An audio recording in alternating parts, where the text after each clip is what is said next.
5 নম্বর প্রশ্ন, ABC যথাক্রমে একটি 500 টাকা, 100 টাকা ও 50 টাকা বোঝালে নিচের প্রতীকগুলো দ্বারা কত টাকা বোঝায় নির্ণয় করো।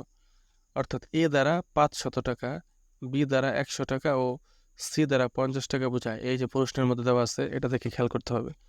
1 নম্বর প্রশ্ন হচ্ছে 3A + 4B + C। সমাধান, এখানে এ হচ্ছে যেখানে প্রশ্নের মধ্যে দেওয়া আছে, এ 500, বি হবে 100, সি হবে 50। তাহলে এখানে 3A কিন্তু গুণ অবস্থায়, পাশাপাশি অবস্থায় থাকলে গুণ বোঝায় 3A। তাহলে 3 গুণ এ, এ কত? এ হচ্ছে 500, এই জন্য 500 গুণ দেব। তারপরে এই প্লাসের প্লাস দেব। 4B, 4 লিখে বি এর বদলে দিব 100, কারণ বি হচ্ছে 100 বোঝায়। এই বি এর বদলে 100 গুণ দেব। তারপরে এই প্লাসের প্লাস দেব, আর সি এর বদলে দেব 50। সি এর বদলে এখানে কি দেবো? শুধু 50। আশা করি বুঝতে পেরেছ। আবার বলছি, 3A রয়েছে, 3A, 3 ঠিক লিখলাম, আর এর দ্বারা 500 বোঝায় 500 দিলাম।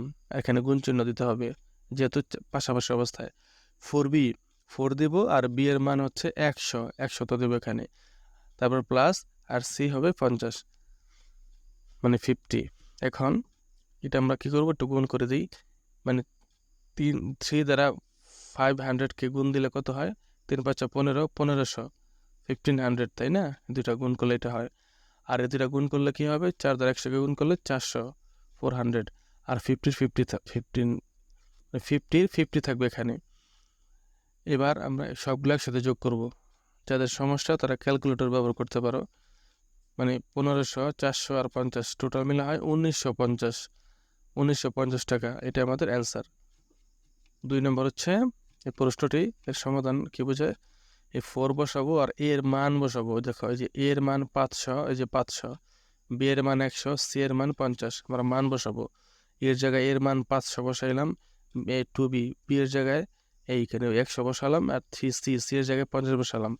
আর যে সংখ্যাগুলো ছিল সেগুলো বসিয়ে দিয়েছি। এখানে গুণ চিহ্ন কেন দিলাম? কারণ পাশাপাশি অবস্থায় কোনো সংখ্যা বা অক্ষর থাকলে সেগুলো গুণ বোঝায় পাশাপাশি অবস্থায় থাকলে, যেহেতু 4 এর পাশাপাশি অবস্থায়, এই জন্য গুণ। এবার আমরা গুণ করি, দুটাকে গুণ করলে কত হয়? 4 5 20, মানে 2000। আর 2 অক্ষে এখানে হবে 200, এখানে হবে 3 5 15, মানে 150। এটা তোমাদের এমনি করতে সমস্যা হলে ক্যালকুলেটর ব্যবহার করতে পারো। আর গুণ করে নামালাম। এবার যোগ করব সবগুলো যোগ, 2000, 200 আর 150।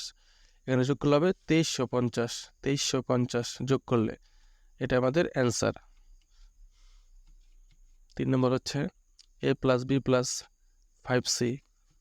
এখন এগুলোর মান আমরা বসিয়ে দেবো। এর মান 500, বি এর মান 100 এবং 5C দুটো গুণ অবস্থায় 5 লিখে গুণ দিয়ে সি এর মান হচ্ছে 50। তারপরের রাশিতে আমরা কি করব? যা আছে তাই, কিন্তু এখানে কোন অবস্থা গুণটা করে নেই। 5 5 25, মানে 250, 5 5 25 আর 0 0 নামিয়ে দিলাম 250। এবার সবগুলো যোগ করলে কত হবে? 500, 100, 600, 700, 800, 850। তোমরা হিসাব করতে সমস্যা হলে ক্যালকুলেটর ব্যবহার করতে পারো। এখানে আমরা কি করব? 850 লিখে দেবো, এটা অ্যান্সার। 4 নম্বরে প্রশ্নটি, এটা লিখলাম। লেখার পর এখন মানগুলো বসিয়ে দেই। 9 এর সাথে এ আছে, এর মান হচ্ছে 500। 8 এর সাথে বি আছে, বি এর মান হচ্ছে 100। 7 এর সাথে সি আছে, সি এর মান হচ্ছে 50।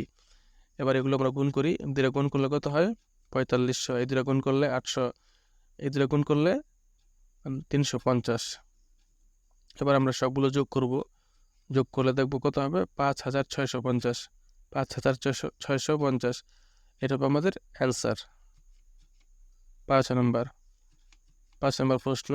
এবার আবার সমাধান লেখার পরে মানগুলো বসিয়ে দিই। 10 এর সাথে এ রয়েছে, তার মানে এর মান বসবে এখানে 500। 2B, বি এর মান হচ্ছে 100, এবং 2C, সি এর মান হচ্ছে 50 বা 50। তারপরে দুটো গুণ করব, এই দুটো গুণ করব, এই দুটো গুণ করব, গুণ করে নামালাম এখানে। এবার আমরা যোগ করব, সবগুলো যোগ করলে কত হয়? হ্যাঁ, গুণ করার পরে কত হয়েছিল? 10 আর 500কে গুণ দিলে 5000, আর 2 দিয়ে 100কে গুণ করলে 200, 2 দিয়ে 50কে গুণ করলে হয় 100। এবার আমরা যোগ করে নামালাম এটা, সেটা হচ্ছে 5300, 5300। এটা আমরা যোগ করেছি, এটা আমাদের অ্যান্সার।